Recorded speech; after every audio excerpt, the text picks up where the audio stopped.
Zdravo svima! Dobrodošli na moj kanal i u moju baštu.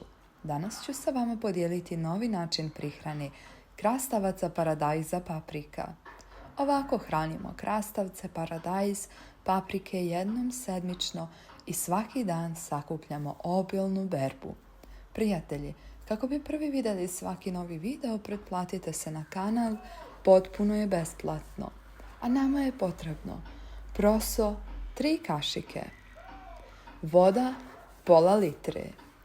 Ovo stavite u blender i izblendajte kako bi se sjedinilo. Zatim ovu smjesu procijedite i razrijedite u 1 litri. Ukupno dobijemo 1 litru prihrane.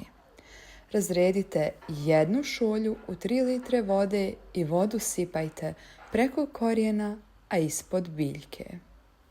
Dragi prijatelji, ako vam je ovaj video bio koristan, lajkujte ga i podijelite ga sa prijateljima na društvenim mrežama. Pogledajte i ovaj video koji vam predlažemo.